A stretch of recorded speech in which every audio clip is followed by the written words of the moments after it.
In London, technology is the Silicon Roundabout. Introducing a new talk show dedicated to the people of the London technology startup scene. Silicon Real.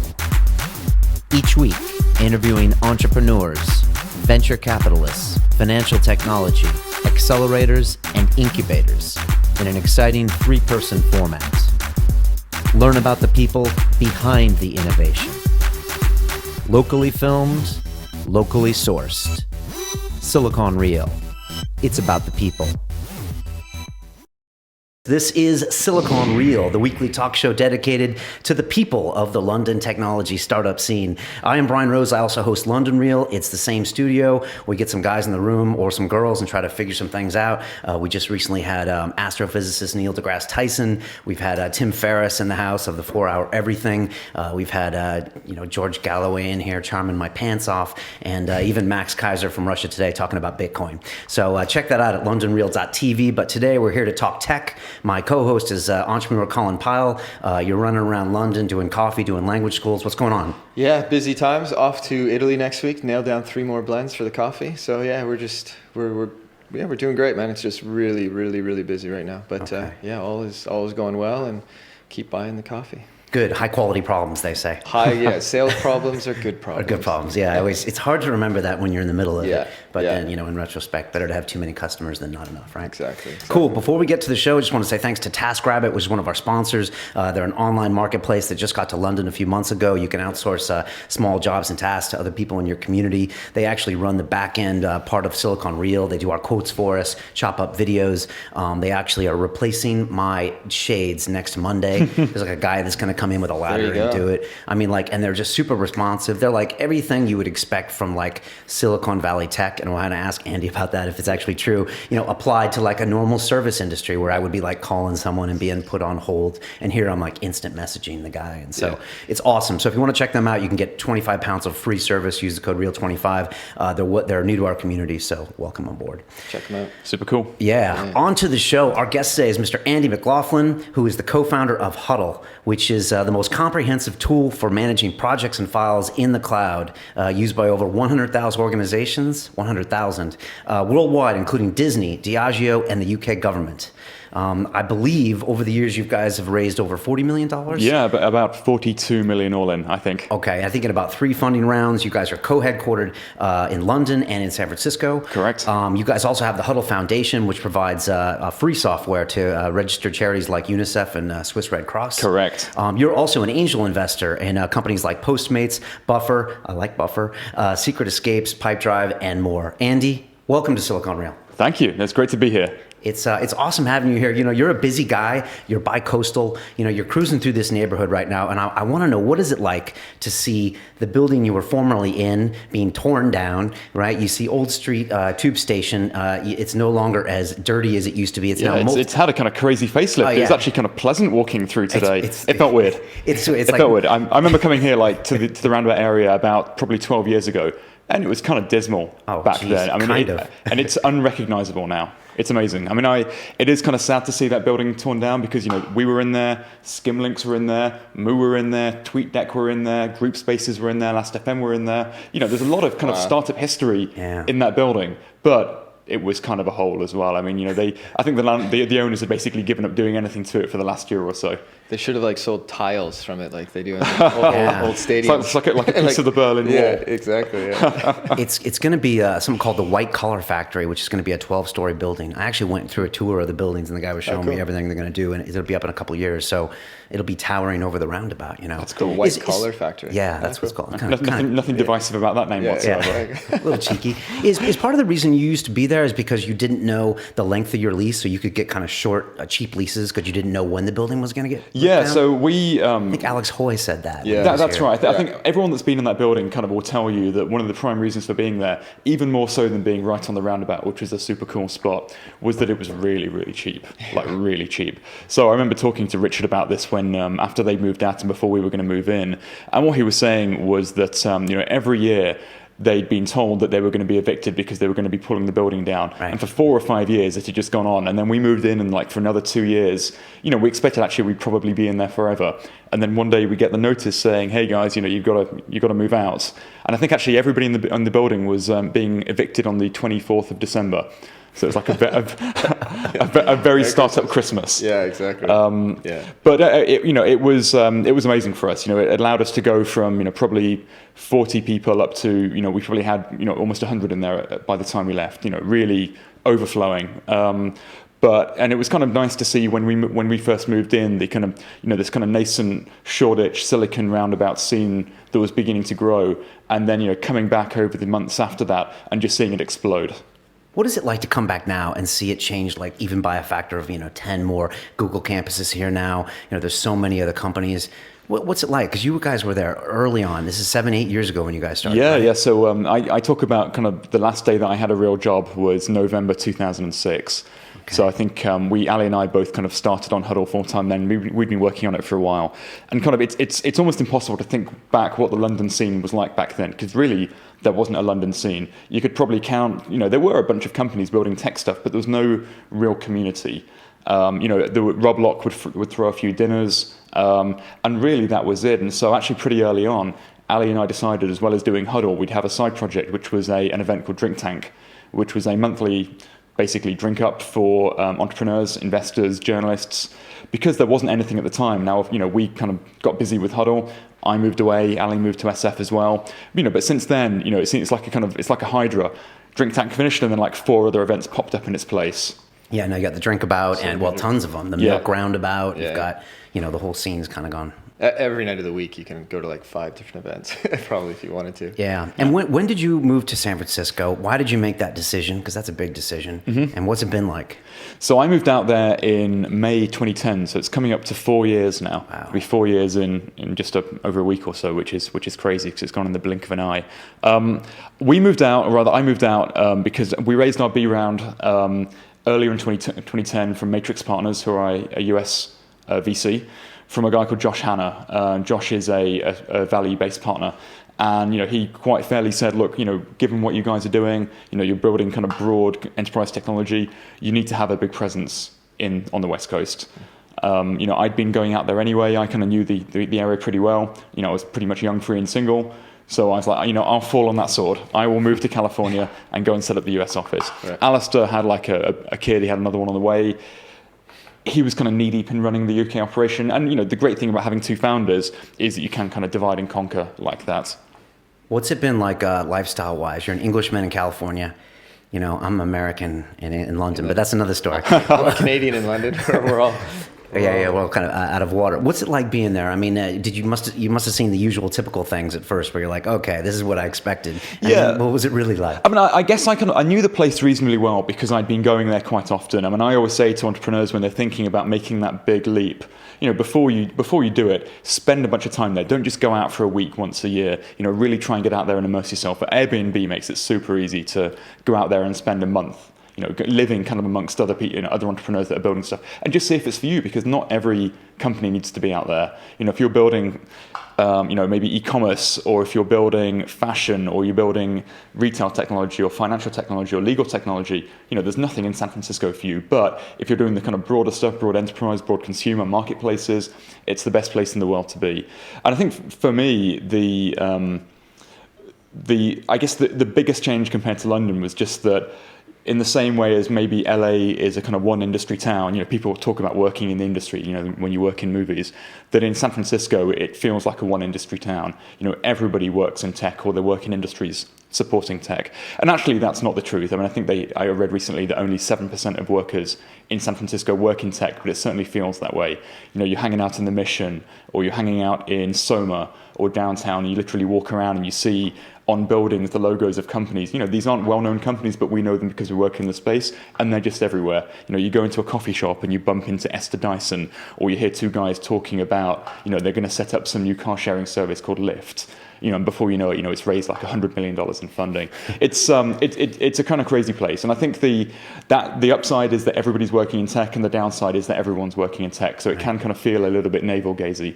And I think what the mistake that I made, and a lot of other people make when they first move there, there is they only hang out with other people who work in tech. Whereas actually there's a huge, beautiful city with a lot of diversity, a lot of cool stuff going on, and a lot of stuff that isn't just in the Mission or in the Marina or in Hayes Valley or in Soma. There's so many cool neighborhoods with so much great stuff to see and so much amazing food as well. I'm moving back, maybe. Now, I guess in the last 4 years since you've been there, there's kind of been a shift from people in the valley coming down to the city. Yeah. Maybe talk a little bit about that. Yeah. So I think that kind of almost predates when I got there. But certainly, I think if you rewound 10 years, right, you'd see that all the action was happening in Mountain View and in Palo Alto, Sunnyvale, and and anyone that's been to these places, I mean, Palo Alto is actually quite nice. You've got Stanford University there. There's a nice downtown, but generally, it's just a lot of strip malls, kind of small, affluent, very white towns. It's kind of boring. I mean, the analogy I always draw is it's kind of like Reading, but with sunshine and palm trees. But, I think companies like Yelp and Twitter have really, and kind of more latterly, I guess, Dropbox, have really kind of fueled companies wanting to be in San Francisco. It's a real city. It has great neighborhoods. It has diversity. It has great bars and amazing restaurants and like cool stuff to do. And and also in San Francisco, you're 3 hours from the mountains or 4 hours from the mountains to go skiing. You can be in wine country in 45 minutes. Weren't you tweeting wine country pictures last week or something? Yeah. I was there with my girlfriend. It was amazing. We went to a winery which I guess was owned by a Russian guy because there was a lot of Russians there. And we drove in my friend's VW Golf, and they had valet parking, and I swear to God, within about 5 minutes, about 10 Ferraris and Lamborghinis and McLarens drove in single file, and a bunch of very, very rich Russians got out. But not tech Russians. Not tech Russians. I have no idea what they were doing. But yeah, I don't think it was tech. Escaping. Yeah, maybe so. For people that don't know the history of Huddle or even where you guys are today, I was wondering if you could give us like a 3-minute history of like what you guys started out to do, how that's changed, and where you guys are right now. Yeah, I mean, so we started out back in 2006. And it's kind of it's pretty well framed actually, but by what I was doing and what Alistair was doing. I worked for a consultancy. We put in document management software and business process software into insurance companies and finance companies. Very dull. Very, very That was dull. your job before? That was my job before, and I wore a suit every day. Clean shaven. Yeah, clean shaven. Yeah, like totally different from now. And Alistair worked for an agency where he'd been trying to implement SharePoint. He was on the kind of exec team there, and it had been a complete failure and a very, very expensive failure. And I'd been kind of having this idea about taking the best parts of this kind of big, boring, dirty document management system and delivering it as SaaS. The cloud term hadn't really even been invented back then. But, delivering it as SaaS, pricing it in a way which could go from a very small company to a very big business. So I was the kind of like the solution guy. Alistair was the problem guy in that he wanted something that he could have used in his company. We went out for drinks one night. I was living in Tooting at the time. He was in Wandsworth. We went out in Tooting Bec. We, as you do, went out for like 5 pints and a curry, put the worlds to rights, and that was the night the Huddle was born. And I think we knew pretty early on that what we wanted it to do. We'd come across Basecamp, which was awesome, but pretty simplistic. We wanted to build on more kind of deep enterprise functionality, auditing, version control, all the stuff that people don't get excited about, but they kind of have to have. But package it up in a way which seemed sexy and friendly, and actually turn it into more of a startup thing rather than a boring enterprise company. So we started selling to agencies and brands, and then we started doing a load of government work as well. And I think what we found was that any company who cared about security, if they care about compliance, but if they're very collaborative, so they're working with their partners or with their customers, or in the case of government, working with other government agencies, Huddle's a really, really good fit for them. Was it difficult in the beginning with bandwidth issues and with storage issues? Because, things were a lot more expensive to move around and store back in 06, 07, right? This is it. I mean, I feel like such an old guy now. When I talk to these startup guys, we didn't have AWS and we didn't have Elasticsearch and we didn't have all Stripe and all the stuff that people take for granted now. It's like back in my day, we had to write everything ourselves. And they just look at me like I'm in my mid-30s, which I am. And so, we kind of had to do everything from scratch. And what it meant was, the speed of development was much slower. We didn't have that inbuilt elasticity, so we had to manage our own server farms. And it's been kind of interesting, kind of as we've taken the architecture of Huddle and begun to move it onto these kind of more modern, more elastic platforms where you get great economies of scale, where you can flick on new servers at a switch rather than having to phone your hosting center and get them to plug in a new Blade server for you. Was that a big cost center for you in the beginning, like server farms and? It's never been too bad actually. I mean, the business it's probably more bandwidth intensive than kind of processing intensive. But for a company like Huddle, where you're hiring salespeople, you're hiring support people and marketing people, the people cost is the greatest for us. And the life cycle of trying to sell to a government or a financial institution. I mean, we've had everybody in here, whether it was, software development companies for risk management, out in the city, or whether it's, Digital Shadows, Alistair Patterson trying to sell, software to the banks. I mean, it takes time. Was that frustrating in the beginning for you guys? Well, we didn't start selling to these guys straight away. And actually, even our first government customers, they kind of bought us cheaply as a service on credit card. And what we found was that, the best fit we had was actually with the bigger guys who wanted to pay on upfront invoice. So, I think the overall vision for what we've built hasn't really changed. It's just, we've kind of got a bit more grown up about how we've been doing it and and sold into bigger customers. And what's been nice as well is that with Huddle, you don't have to go and buy a, 50,000 person deployment if you're a big company. You can start with 50 seats and then grow it as you need it, which means we can get sales done quickly and then kind of aggressively grow them after that. And has competition sprung up like rapidly in the last few years when other people are able to scale really quickly when maybe 5-10 years ago it would have been harder for them to catch up? I think that on the technology side, yeah, absolutely. But, when you're talking to big companies, they're buying more than just technology. They're buying, your brand and your service and your reputation. They're buying the fact that you've got, the great security in place. And a lot of this stuff is not just the tech, but it's also the procedures and policies and all the kind of boring stuff that most entrepreneurs don't want to do because they just want to build great products. And unfortunately, if you're building software for a business, great product isn't enough. You have to have all the other stuff. For publicly traded companies and governments, that must be almost more important than anything else. Yeah, I mean, we pride ourselves on product, we pride ourselves on technology, but when you talk to government customers, often that's not the key buying decision for them. It's around reliability, it's around trust, it's around security and policies, and do other government departments use it? Can they talk to the CIO there? It's a whole different ballgame. When you see startups like the latest startup idea, whether it's here or in Silicon Valley, and sometimes, guys are trending to the sexy topics. I mean, do you ever think, why isn't anybody doing, waste management or, something? Because, you kind of started off in that niche where you kind of did the unsexy part. I mean, are there other industries that are being ignored because of that? I think a lot of the industries, which you probably think are being ignored are probably still very, very manual. I think that more and more, you see companies who are using technology to answer kind of difficult questions, which previously would have been ignored, like startups for farming, for example. Huge industry, which how many startup guys have ever worked on a farm? So so not many of them have that experience, but there'll be this one guy whose parents probably own a farm. He studied computer science, and bang, there's your farming technology entrepreneur right there. And I think with technologies like Rails, which make it so easy to get up and running, even guys who don't have a great deal of experience in terms of writing software can begin to build products really, really quickly. What about security? I mean, with all the Snowden revelations in the last 9 months or a year, it's high alert for everybody. But I'm guessing you guys were thinking about security many, many years ago. And when all that stuff came out, were you like, yeah, we got that covered, or did you have to kick things up? Well, there's almost kind of two sides to security. You've got the actual security, which keeps the hackers out. But I think the biggest question on most people's minds now are not the kids in Russia trying to hack in, but the US government who could you incite Prism and actually ask for data. Now we're lucky, we've never had that. We offer data centers both in Europe as well as in the US for customers who are particularly worried about having data on US soil. But that kind of came about almost by accident, but by virtue of us starting here, rather than a lot of our competitors whose primary data centers are in the US and so are much more vulnerable to having the US government come knocking on their door. So that's a selling point for you if you can hold the data outside the US. Absolutely. Are there any new industries that are springing out from the fact that people might not want their data in the US, or they might want their own data protected from the US government? Yeah, I mean, we're seeing a few things. I think, everyone loves Dropbox, right? But, Dropbox is still a US company hosted on US soil, hosted by Amazon. And we know that Amazon have, they've given data to the US government through Prism. So what we're seeing now is a lot of companies who are building, allowing you to have your own private Dropbox on your desktop. So you're building basically your own mini cloud server with your stuff, but giving you the same kind of access and apps that Dropbox might.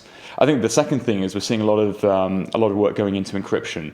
So you might store your files on Dropbox or Box or Huddle or whatever, but then you can add an extra layer of encryption on top of that, where you hold the key, which means that even if someone were to come to Box or Dropbox and say, hey, we want the files for this person, whatever they gave them would just be a complete scramble.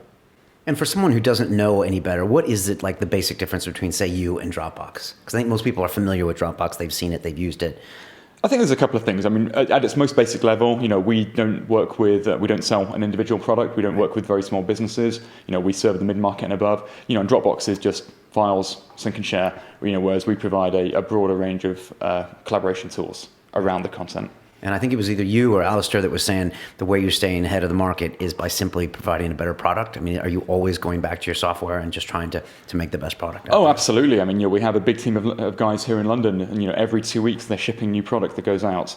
That means touching new endpoints. So that meant iOS, Android. In the future it would mean Windows Mobile. It means thinking about how what are the kind of latest trends that people want to use in terms of how they're interacting with stuff. And often it means looking at how what's going on in the consumer social software world and kind of taking some cues from that. Because I think the people talked a lot about kind of enterprise social software 2 or 3 years ago. I think what we're seeing now is that all enterprise software is becoming social. Everybody expects to see an activity stream. They expect it to be easy to use. They want to be able to kind of at-reply people to bring them into the conversation. And so, and that's something we've really embraced. And where do you see you guys, going in the next sort of 3, 4, 5 years as technology changes, Google Glass comes in, and as the access to information, it all becomes cloud and companies become smaller. Yeah, I mean, I think that our job really is to make sure that the right content and information is getting to the right people at the right time. And what that means is, if someone is using, if Google Glass becomes, a truly kind of respected enterprise piece of kit, then we'll start writing software for that. If it means we've got to push Huddle data into SAP because that's what customers demand, we'll do that as well. I mean, what we try and do is be very kind of customer-led in terms of the development that we're doing. Is IPOs things that are in the future? You don't want to put you on the spot, but I know Box has talked about it. They're in the similar industry as you. Is this something that you see as an inevitability or even a plus, or do you see it as a minus when you see some of these companies that have gone that road? Yeah, well, I mean, I think every entrepreneur has the big dream of taking their company public. Not every company, is IPO ready. Not every company is really IPO worthy. I think a lot of eyebrows are raised when Box's S1 was filed and came out a couple of weeks ago. It's a terrific company, fantastic brand, good software, but they burnt through $140 million last year. Yeah. So I think they were 240 down, 100 up. It's a ridiculously cash-intensive business. But you compare that to someone like Workday, also enterprise software, and they are far leaner. Their customer acquisition cost is lower. These guys are public now and trading at something like ridiculous, like 17x revenue. That's a good business.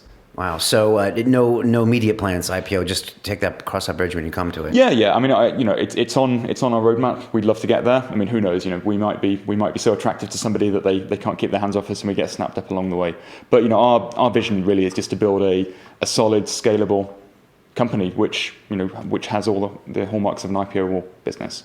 It's funny, Colin and I were talking about before you came over here, and it's a theme that comes up all the time on the show, is that a lot of people, when they start learning about this industry, it's like, oh, tech startups, have you heard about the company that flipped in 2 years and 3 years? And then we had Simon from DFJ in here saying, you're talking 7 to 10 years with a company. You're 7.5 years in.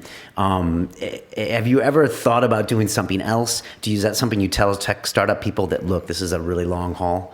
Yeah, and I think that's it. I think everyone has this dream that they can flip their company 2 years in and go and work for Facebook or Google. But those are unicorns, right? I think if you're gonna do a startup, you have to do it not because you're in it for the cash short term. Obviously, everyone wants to be rich at some point, but you have to do it because you love what you're doing. You have to do it because you love building a company, building culture, building product, working with customers, and just doing something which might one day change the world. And hey, if you get rich off the back of it, then all the better. I think we're Alistair and I, and a bunch of other entrepreneurs who have been at this for a while and made a bit of money along the way. I think we satisfy our kind of urge to get involved with other companies by doing a bit of angel investing here and there. Getting involved with young companies who they need the money, but also the experience, the mentoring, and just kind of having a chance to spend time with us is really cool. And frankly, the guys that we work with, speaking for myself, I'm sure Ali would agree though, one of the reasons we do it is because the companies are generally, we see them as being far more intelligent than we are. Than you are now. Oh yeah. Okay. How many companies do you have investments in at the moment? I think I've invested in about 24. So quite a few. Quite a few. And are they based majority in Europe or in the States? It's about half and half, I think. So, okay. Generally, I love companies that are based in Europe who kind of have that big ambition that they want to expand to the US. Yeah. But there's a bunch of companies in the US which are founded by Brits as well, who kind of started out there too. And not just Brits, other Europeans. I love SaaS and cloud, infrastructure as a service.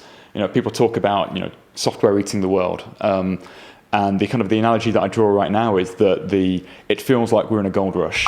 And it's very similar to the gold rush in the 1800s. Now, it wasn't the guys who were out mining gold that made the money, but it was the guys selling shovels. Yeah. And if you work with infrastructure companies, you only have to look at people like Heroku, look at a company that I invested called Bugsnag, New Relic, GitHub. These are the guys that are that are powering the new web. And no matter that most of their customers won't ever become big, these guys will make a lot of money on them on the way through. We're always talking about this ecosystem in London and how it competes with the Silicon Alley and the Valley and what London has that's great about it and what it's still lagging. And I was just curious from you. You spent 4 years now, with the Yanks, and you get to see their work ethic, you get to see their mentality, the way they pitch, all of that. And then you come back here. Obviously, you're in touch with startups here. What's the main glaring difference you've seen between the two? Because you have a unique perspective. So I think that the access to capital is probably still the biggest thing. And I think access not just to capital, but also access to experience. In the US, there's an incredible number of experienced product managers, product designers coming out of companies like Google and Facebook, Zynga, Yahoo, and we don't have that in the UK. We're able to export people over, and there is a small number of very good people here, but there's nothing like the massive talent. The angel investor network there is huge. It's very easy for a company to raise $2 million almost kind of overnight, whereas here it still feels like it can be a bit of a slog. I think the work ethic isn't something I really buy. I think that we work just as hard here as they do there. Okay. I think we take more holidays. But the guys that I know here are just as hardworking as the guys that I know in the US. Okay, I'm glad that's on the record. Yeah, absolutely. I think anyone that says otherwise is either I wouldn't put them into that category or they're blind. Okay. I think though that the biggest thing, especially on the West Coast, is just the echo chamber. When you're in London, the great thing about London is that there's so much other stuff going on. You've got the arts, you have music and fashion, legal, finance. It's all here, which means though that we're fighting for talents against all of those other industries. Whereas in the US and in San Francisco, it's all about that. So the best and brightest all go into startups, and what that means is that the quality is generally higher. There are more companies, and therefore, and the average quality seems, just a bit better. And what it also means is that the awareness is better as well. I always say the biggest difference between London and San Francisco is, if you go and talk to somebody about what you're doing in London, you have to explain to them why it's a good idea. Whereas when you talk to them about what you're doing in San Francisco, you have to explain to it why your company is better than the 3 others that are doing something similar. What a great reference. Yeah, when you go and angel invest in, someone like Ivan Mazur we've had on the show, do you bring? I'm guessing it's not just the money that you bring. Is it the experience that you've been through at Huddle, or is it your Rolodex that you can just put people in touch with other people? I think it's both. I think for Ivan in particular, it was the experience of Huddle of growing the team to into the hundreds. It was everything that we've gone around building out a sales force, because really Ali and I knew nothing about startups beforehand. He will claim this is his third startup, but the other two were that we'd never built out sales and teams and marketing teams in the same way as we have done here. And we've kind of made, I'd say, probably almost every mistake in the book. I think we're just lucky that we've made a lot more good decisions than bad decisions along the way, but we've made an awful lot of very bad decisions too. And it's not just it wasn't stupidity. It was just lack of experience and lack of the kind of feedback mechanism that works so well in the Valley through kind of very proactive mentoring. For Ivan, he wants to talk about pricing. He wants to talk about sales hiring. He wants to talk about scaling out a technology team, product management, looking after the roadmap, how do you deal with customer requests, all the stuff that we've learned along the way, and we have the scars to prove, I guess.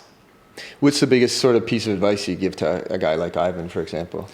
I think focus on product. One of the things that we didn't do early enough was really build out the engineering team as big as it should have been, which meant that we built out a good sales organization and a good success organization. But we'd sell the software, they'd go to customers. Customers, of course, would have feedback and gripes and requests, and we just couldn't service them fast enough because we just didn't have the capacity to build enough stuff.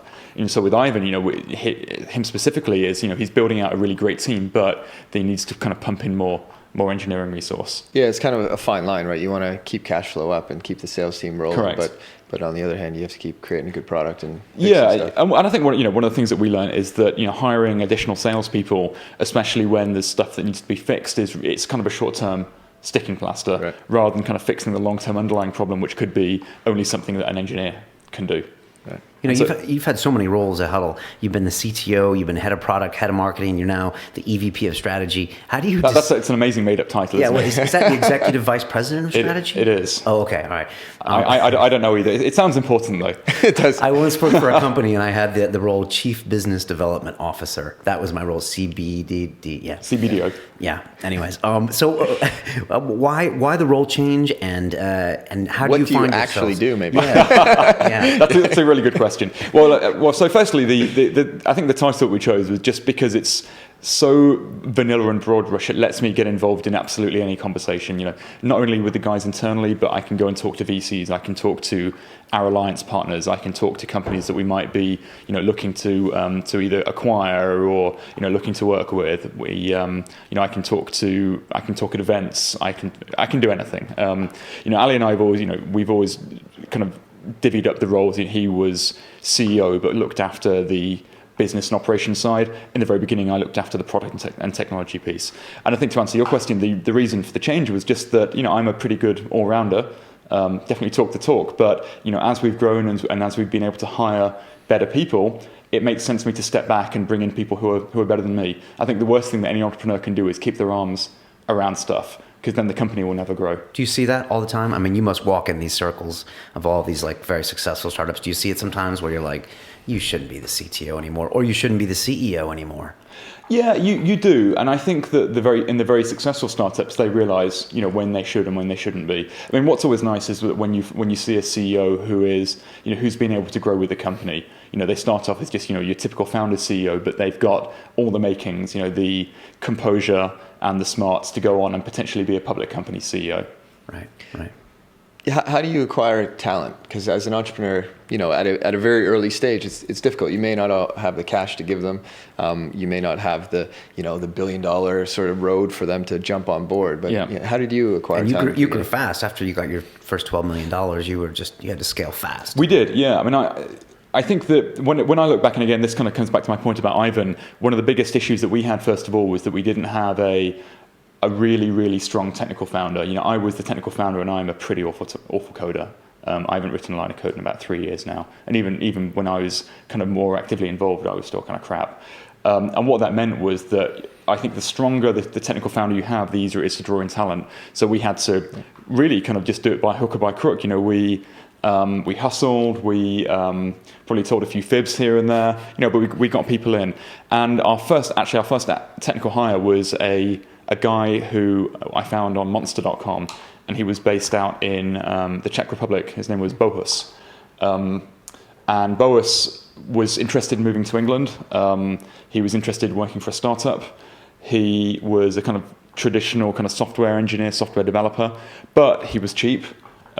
He wanted to come, so we made him an offer. He came over. His English was terrible. He was an incredibly strange guy, very smart, really, really lovely, but kind of odd. And in the interview, which we did over Skype, I asked him about his hobbies, and he said, "Well, I like computer science. If I wasn't writing software for a living, I would do that in spare time.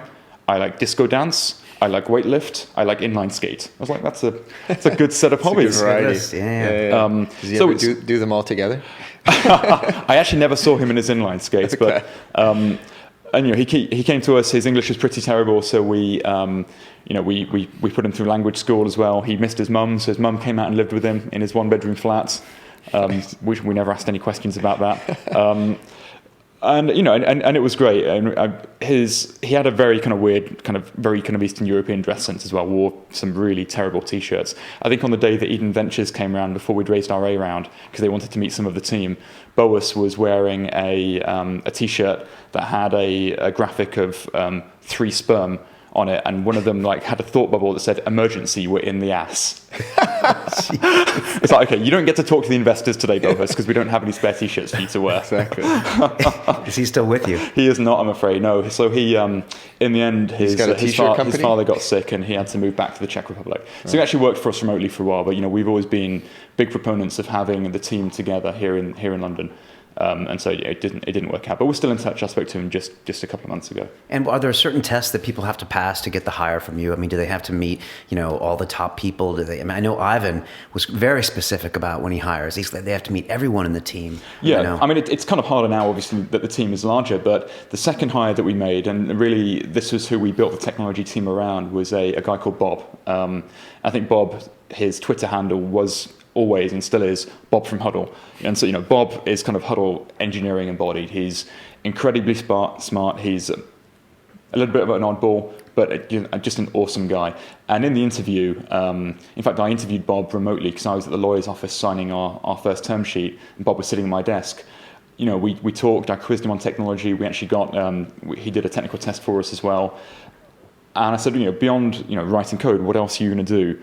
And he paused, and he said, "I'm going to build you a team of peers."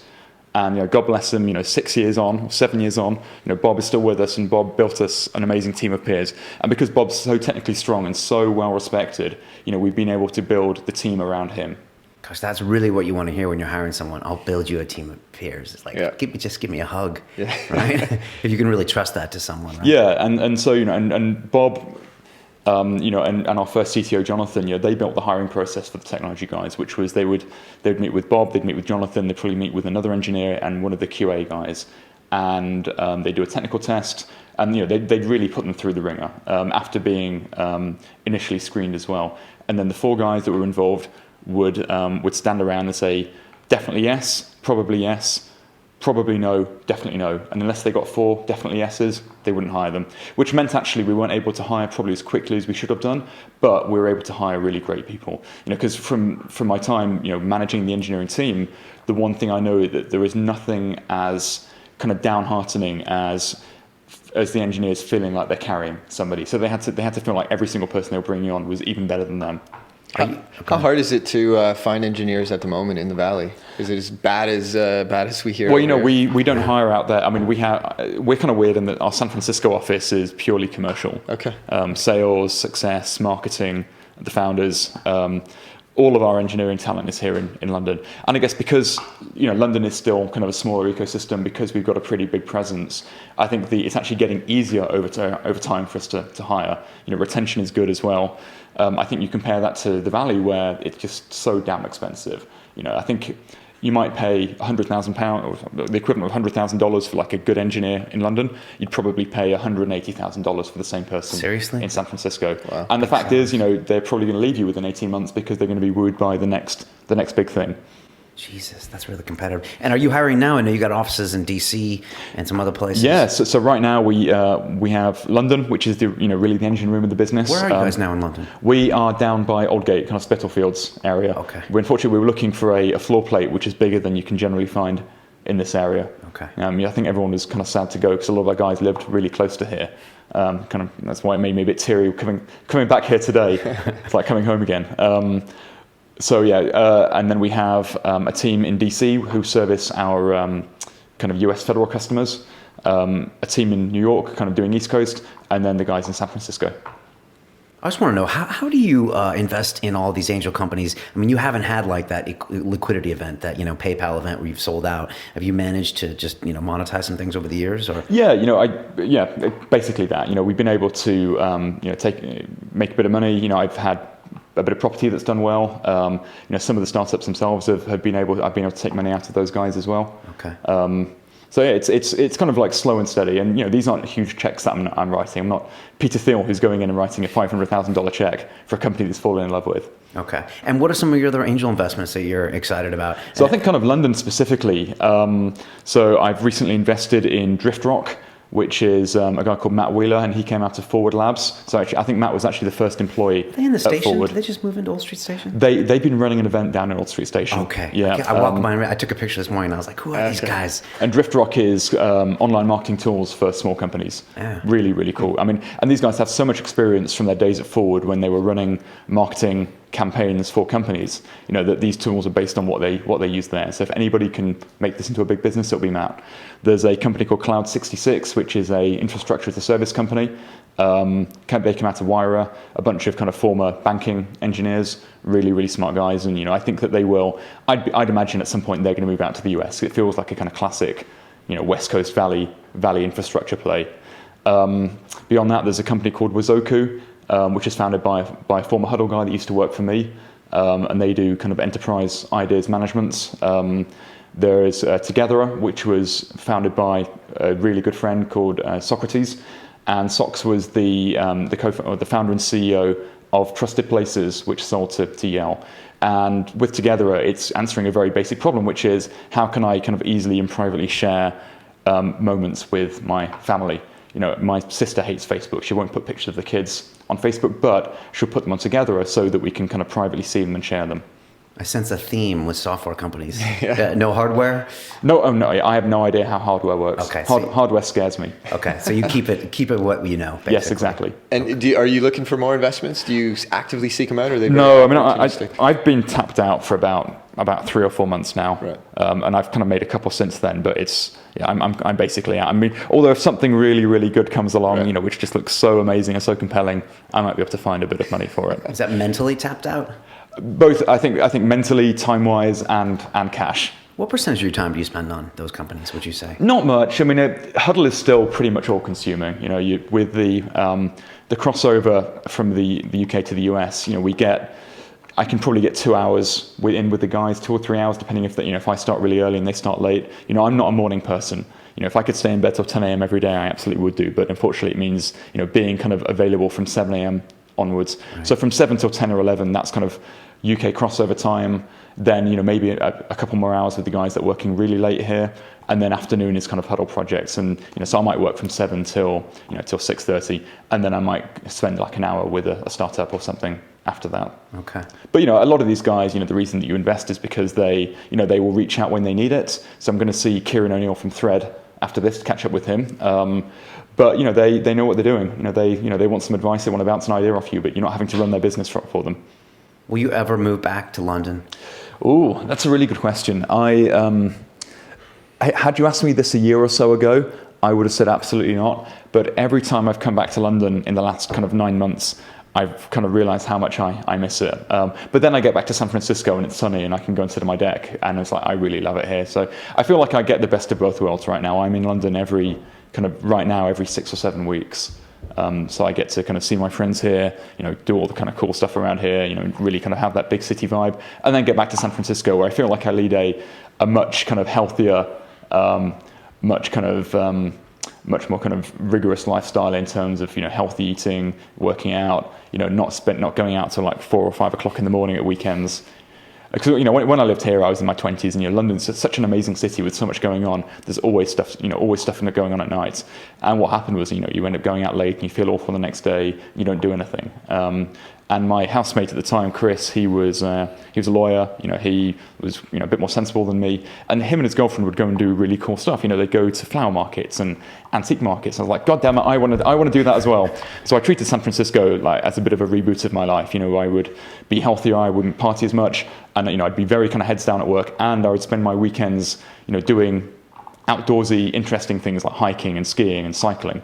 As opposed to being hungover. Yeah, exactly. That's right. No, London has a crazy way that it spirals. It's like a negative feedback loop, because you do that, you go out, you have the curry, you have the pints, you wake up the next day, it's raining anyways. Exactly. So you're like, I won't do that, and then I'll... Yeah, that's it. And actually, I have to really force myself to stay in at weekends because it's sunny so much. There's like 300 days of sunshine or something in San Francisco. Even if it's not that warm, it'll be blue skies and sunshine. So you kind of want to get out and make the most of it. So sometimes I have to force myself to like, you know what, today I'm just going to take a day off and just going to stay at home and watch TV. Catch up on Orange is the New Black or Game of Thrones or something. Wow. It's quite a change. Did you want to say something? I forget now. I'm going to hit you with a question that we ask everyone on this show, and we ask everyone on London Real as well. And here it is. Andy, if you can make a phone call to the 20-year-old Andy McLoughlin and give that young man a bit of advice, what would you tell him to do? I would tell him to stop wearing the suit and to start that company that he's been thinking about. But you spent, what, 6 or 7 years in the non-startup business? Yeah. So, I was probably kind of working inside regular companies for 5, 6, 7 years. Okay, and it was too long there, you think? It does give you insight. And I think the challenge with going straight into startups, especially B2B startups, is that unless you've worked in a business, you have kind of no frame of reference for how business people buy and use stuff. It's easy to think that everybody who works inside companies is like us, and I have to constantly remind our team that, they're not just catering to people like us, they're also catering to Betty in accounts, who doesn't, she doesn't use software, she doesn't have an iPhone, she just wants to get her job done. Right. Or the government, which is probably one layer removed from that. Yeah, absolutely. But so I think kind of, getting a bit of time inside a regular company is useful, but I think that the worst thing that could have happened to me or, anyone else in our industry would be to never have had the kind of the cojones to kind of take that step and do what they wanted. Because, the worst thing you could do is kind of turn around, you're 50, you've got an okay job and an okay life, but you never took that risk and did what you want. On that same note, what's the best advice you've ever received? The best advice I've ever received. My dad told me that you should never sell something for less than you bought it for. Pretty basic, but it's amazing how many people don't remember that. Buy low and sell high. Yeah, if you're a trader in the city, it's not always the best thing. But so what did he mean by that, and what have you taken from that? I think he just always think about what's your margin, how are you going to make money on this? And I think in startups it's easy to kid ourselves that we're growing really fast, you're in a land grab for whatever reason, and that unit economics don't matter. But of course they do, because if your unit economics are screwed to begin with, then as you scale, they're just going to get even worse. And to support a business like that, talking about Box, for example, requires a huge amount of money in hundreds of millions of dollars. Now, for these guys, it's such a great product, and they have such great leaders that it actually might well work out that the gamble and the money in will pay off in the long term. But that's 1 in a million. They're a bit of a unicorn in that regard. I think as well, some great advice I got from Ben White, one of the partners at Notion Capital, was that, and we talked to them when we were doing our B round. In the end, we took the money from Matrix instead. But those guys are fantastic UK investors, especially for SaaS and cloud. And what Ben said was that as you grow and as you kind of begin to hire more people, you're going to hire guys that are more experienced than you, they have more grey hair than you, they have great resumes. And these guys are here to enact what you want, and don't ever feel like just because they've got more experience, they understand your business better than you do, because they don't. Good advice. Last part of that question is to the 20-year-old that's listening to us around the world, China, South America, anywhere. What advice do you give to them if they want to get into, technology? So what's great now, right, is the barriers to entry, both in terms of building products and launching products and raising money, are so much lower. You think now that having access to Heroku and AWS means that shipping a product that can scale easily is really simple. It doesn't mean you have to spend hundreds of pounds a month on servers anymore. It means that with platforms like Twitter and Facebook, you've got this kind of inbuilt marketing platform that you can use to kind of test ideas. There's Buffer, which is one of the investments. Joel, he's like the ultimate lean startup guy, and he's blogged very actively about their journey, about from idea to paying customer within 6 months. And I think everybody should read that. Even if you're thinking about doing it in a different way, it just goes to show that you don't need to overinvest in order to kind of get something up and running. And I think lastly, because of AngelList, AngelList didn't exist 2 years ago or 3 years ago. And now it's so easy to connect with investors. And of course it helps to be out in the Bay Area, and it helps to have, a big name lead.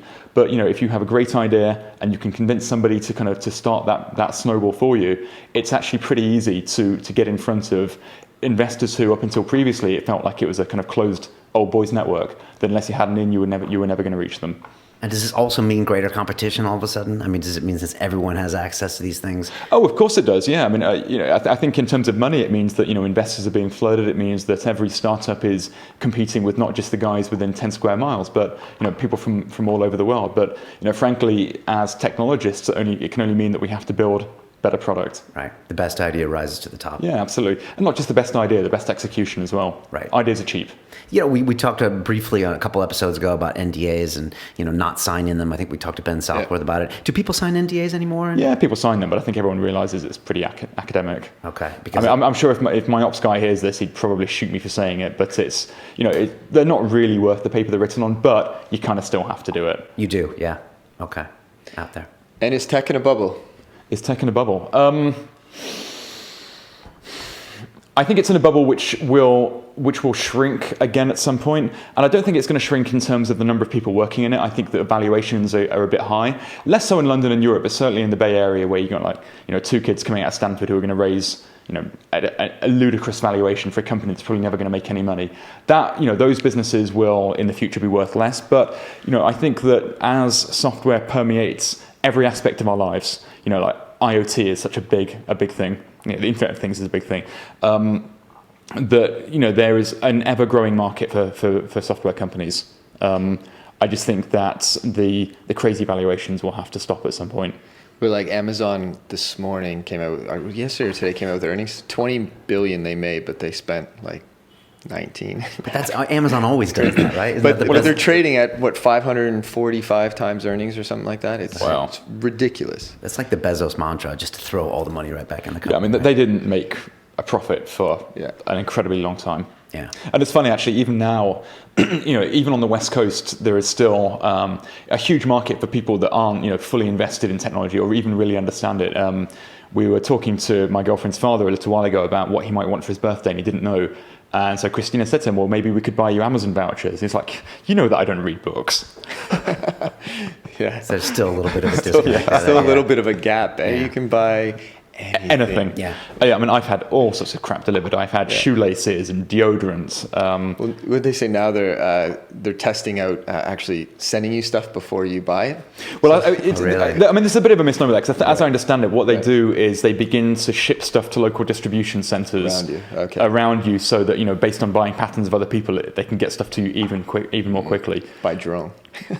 By drone. That would be really cool. And same day delivery is getting big in a lot of cities. Yeah, and the whole kind of marketplace and delivery thing, especially in San Francisco, is huge. You've got. So I was lucky enough to invest in Postmates.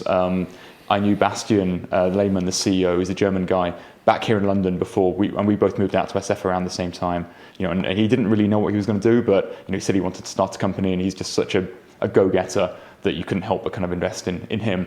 And these guys have just grown like a weed. I mean, they raised $17 or $18 million recently on like a great valuation. And that business is launching in DC, in Brooklyn, in New York.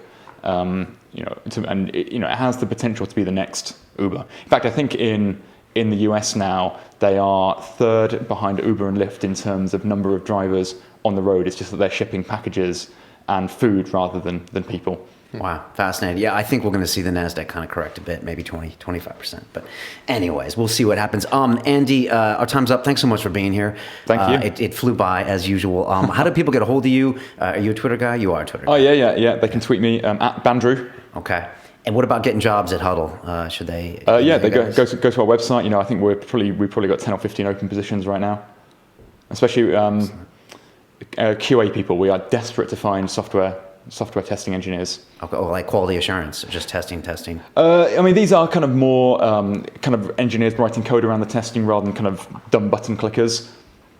Excellent. All right, if you're listening to us on iTunes, you can come watch us on channel YouTube. We're on Twitter at Silicon Real. I would like to get Drift Rock in here at some point because it sounds... I'm going to see him later tonight, and I will ask him in person. Awesome, fantastic. And if you guys have any other ideas for startups or anybody you want to see on the show, send us a tweet out at Silicon Real or hello@siliconreal.com. This is episode 43. 43. We've had a few people reach out wanting to help out over the summer. Yeah. Keep them coming. We need more help. And drop us a note. Yeah, fantastic. We've been working on getting Huddle in the studio now for like 18 months. So thanks so much for being here. Well, thanks for bearing with me. No, it's a fantastic story, and your whole bi-coastal really puts everything in perspective, and so it's really good to have you here. As we say on Silicon Reel, it's about the people. Andy, thanks so much. Thank you, guys. Thanks. All right, take care.